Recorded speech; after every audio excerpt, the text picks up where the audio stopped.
Tu crois que tu as peur d'échouer. C'est ce que tu dis, c'est ce que tu penses, c'est ce que tu répètes. Mais si je te disais que ce n'est pas l'échec qui te bloque, mais le regard, pas le résultat, le regard. Parce que l'échec peut rester privé, invisible, silencieux. Mais être vu, c'est exposer ton identité. Et ton cerveau déteste ça. Observe-toi. Quand tu dois lancer quelque chose, une vidéo, un projet, une idée, une candidature, une conversation difficile, ce n'est pas l'échec qui te paralyse, c'est l'exposition. C'est la possibilité d'être observé pendant que tu es imparfait. Tu ne veux pas échouer devant toi-même, tu peux gérer ça. Tu ne veux pas échouer devant les autres. Voilà la vérité. Il y a une différence énorme. L'échec personnel est intime.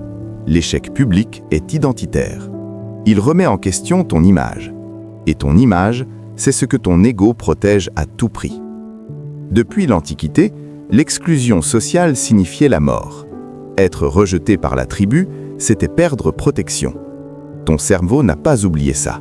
Même si aujourd'hui, la tribu est un réseau social ou une salle de réunion. Ton système nerveux réagit comme si ta survie était menacée. Ton cœur accélère, tes mains deviennent moites, ta pensée devient confuse. Pas parce que tu vas échouer, mais parce que tu vas être vu. Regarde comment tu procrastines. Tu ajustes encore ton projet, tu modifies un détail, tu attends le bon moment. Tu dis que tu veux faire mieux, mais en réalité, tu retardes l'exposition. Tant que tu ne lances pas, tu peux encore croire que tu aurais réussi. Tant que tu ne publies pas, ton potentiel reste intact. Il reste pur, il reste imaginaire. Mais dès que tu agis, le monde peut répondre. Et le monde ne garantit pas l'applaudissement. Marc Aurèle écrivait « Peu de choses troublent un homme sage, car il sait ce qui dépend de lui. Le regard des autres ne dépend pas de toi, mais tu agis comme si c'était le centre de ton univers. Tu veux une vérité difficile? Tu ne veux pas seulement réussir, tu veux réussir et être admiré. Tu veux être reconnu, validé, approuvé. Et c'est cette attente qui crée la paralysie. Parce que si tu agis et que personne ne valide, tu dois affronter quelque chose de plus douloureux que l'échec, l'indifférence. Et l'indifférence touche l'ego. Le stoïcisme ne te dit pas « ne ressens rien ». Il te dit « ne laisse pas ce qui ne dépend pas de toi diriger ta vie ». Mais tu as donné aux autres le pouvoir de décider si tu avances. Imagine un instant que personne ne puisse te juger. Qu'est-ce que tu lancerais? Quel projet commencerais-tu demain? Quel message dirais-tu enfin? La réponse est déjà en toi. Elle est étouffée par la peur sociale. La peur d'être vu est plus profonde que la peur d'échouer. Parce qu'être vu, c'est révéler qui tu es. Et si on critique ton action, tu crois qu'on critique ton identité. Voici le piège. Tu confonds ton œuvre avec ton être. Ton projet n'est pas toi. Ton travail n'est pas toi. Ta tentative n'est pas toi. Ce sont des expressions. Et une expression peut être rejetée sans que tu sois rejeté. Mais ton cerveau ne fait pas la différence. Alors il te protège. Il crée des excuses. Il crée du perfectionnisme. Il crée de la préparation. Le perfectionnisme n'est pas une quête d'excellence. C'est une stratégie d'évitement. Tant que ce n'est pas parfait, tu peux ne pas le montrer. Et tant que tu ne le montres pas, tu restes en sécurité. Mais la sécurité est devenue ta prison. Épictète disait « Si tu veux progresser, accepte d'être considéré comme fou ou ignorant. Accepte d'être mal compris. Accepte d'être critiqué. Accepte d'être imparfait en public. Voilà le vrai courage. » Maintenant, passons au concret. Comment dépasser ça? Première chose, expose-toi volontairement, pas brutalement, progressivement. Publie quelque chose de simple. Partage une idée imparfaite. Habitue ton système nerveux à la visibilité. La peur diminue par exposition, pas par réflexion. Deuxième chose, sépare action et identité. Quand tu agis, observe-toi mentalement dire « Ceci est une tentative, pas une définition de moi ». Répète-le, encore et encore. Troisième chose, redéfinis la réussite. La réussite n'est pas le résultat. La réussite est l'action malgré la peur. Si tu agis, tu as déjà gagné, même si personne n'applaudit. Quatrième chose, pratique l'indifférence entraînée. Chaque jour, fais quelque chose qui peut être légèrement jugé. Exprime une opinion, pose une question, ose un petit inconfort. Ton cerveau comprendra que l'humiliation ne tue pas. Et un jour, tu te rendras compte que le monde était moins focalisé sur toi que tu ne l'imaginais. La plupart des gens sont absorbés par leurs propres insécurités. Tu n'as jamais eu peur d'échouer. Tu avais peur de perdre ton image. Mais ton image est un masque fragile, et plus tu le protèges, plus tu t'enchaînes. La liberté commence quand tu acceptes d'être vu imparfait, quand tu publies malgré le tremblement, quand tu parles malgré l'hésitation, quand tu avances malgré le regard. À la fin de ta vie, ce ne sont pas tes échecs que tu regretteras, ce sont les choses que tu n'as jamais osé montrer. Alors aujourd'hui, fais une chose visible, même petite, même tremblante, mais visible, et observe. Tu survivras et tu deviendras plus fort. Tu n'as pas peur d'échouer, tu as peur d'être vu. Et maintenant que tu le sais, tu peux choisir différemment. Mais choisir différemment, ce n'est pas un moment spectaculaire. Ce n'est pas une transformation soudaine. Ce n'est pas un déclic magique. C'est un acte presque invisible, un acte intérieur. Parce que la peur d'être vu ne disparaît pas.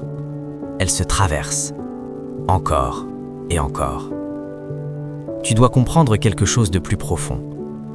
La peur d'être vu n'est pas seulement sociale, elle est existentielle. Être vu, c'est accepter d'être réel.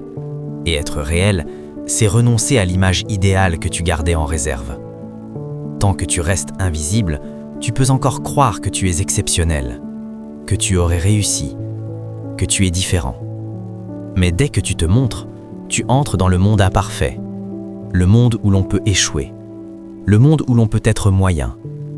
Et ton ego déteste l'idée d'être ordinaire. Alors tu préfères rester potentiel plutôt que réel. Mais le potentiel est une illusion confortable. Il ne nourrit rien, il ne construit rien, il ne transforme rien. Le stoïcisme enseigne une idée brutale. Ce n'est pas l'opinion des autres qui te détruit, c'est l'importance que tu lui donnes. Imagine que tu publies. Quelqu'un critique, quelqu'un ignore, quelqu'un se moque. Et alors, que se passe-t-il vraiment? Ton cœur accélère quelques secondes, ton ego se contracte, puis la vie continue. La peur amplifie l'événement. La réalité est beaucoup plus petite. La vérité, c'est que tu as déjà survécu à l'embarras. Tu as déjà survécu au rejet. Tu as déjà survécu à l'erreur. Mais ton cerveau agit comme si chaque nouvelle exposition était fatale. Tu n'as pas besoin d'être fearless. Tu as besoin d'être indifférent au bruit. Il y aura toujours du bruit. Toujours. Le regard des autres change constamment. Aujourd'hui, on applaudit, demain, on critique. Après-demain, on oublie. Si tu bases ton courage sur l'approbation, tu seras toujours instable. La stabilité vient d'un autre endroit. Elle vient d'une question simple. Ai-je agi selon mes valeurs? Pas « ont-ils aimé ?» Pas « ont-ils validé ?» Mais « ai-je été fidèle à moi-même ?» C'est ça la discipline stoïcienne. Agir en cohérence et laisser le monde réagir comme il veut. Mais il y a encore quelque chose, un niveau plus profond. Tu as peut-être peur d'être vu parce que tu as été jugé avant. Peut-être qu'on t'a ridiculisé. Peut-être qu'on a minimisé tes idées. Peut-être qu'on t'a fait sentir trop ambitieux, trop sensible, trop différent. Alors tu as appris à réduire ta lumière, à ne pas trop déranger, à ne pas trop briller. Et aujourd'hui, chaque tentative d'exposition réveille cette mémoire. Ce n'est pas seulement la peur actuelle, c'est l'ancienne blessure. Mais voici la réalité. Tu n'es plus la personne fragile d'avant. Tu as grandi, tu as traversé des choses, tu as développé une solidité. Et continuer à te cacher ne protège plus rien. Ça t'étouffe. L'exposition n'est pas une menace, c'est une libération. Chaque fois que tu te montres malgré la peur, tu réécris ton système nerveux. Tu lui apprends « je peux être vu et rester en sécurité ». Et petit à petit, l'attention diminue. Le regard perd de sa puissance. Tu deviens moins réactif, plus stable. Et soudain, tu réalises quelque chose d'incroyable. Personne ne te surveillait autant que tu le croyais. Le monde est centré sur lui-même. Les gens sont absorbés par leurs propres insécurités. Tu as vécu dans une scène imaginaire où tu pensais être observé en permanence. Mais la plupart des regards sont distraits. Alors pourquoi continuer à te limiter pour un tribunal qui n'existe pas? Il y aura toujours des critiques, il y aura toujours des incompréhensions. Mais la vraie tragédie, ce n'est pas d'être critiqué, c'est de ne jamais avoir existé pleinement. La visibilité est inconfortable, mais l'invisibilité prolongée devient une frustration chronique, une amertume silencieuse, un regret diffus. Et un jour, tu te demanderas pourquoi je n'ai pas essayé. Pas pourquoi ils ont parlé, mais pourquoi je me suis retenu. Le stoïcien ne cherche pas à éviter le regard, il cherche à devenir plus fort que lui. Tu n'as pas besoin d'attendre le courage. Le courage vient après l'action, jamais avant. Alors choisis une chose, une seule, que tu vas rendre visible. Pas parfaite, pas spectaculaire, mais visible. Et observe ce qui se passe. La peur viendra, puis elle diminuera, puis elle reviendra, puis elle diminuera encore plus vite. C'est comme un muscle. L'indifférence au jugement se renforce par répétition.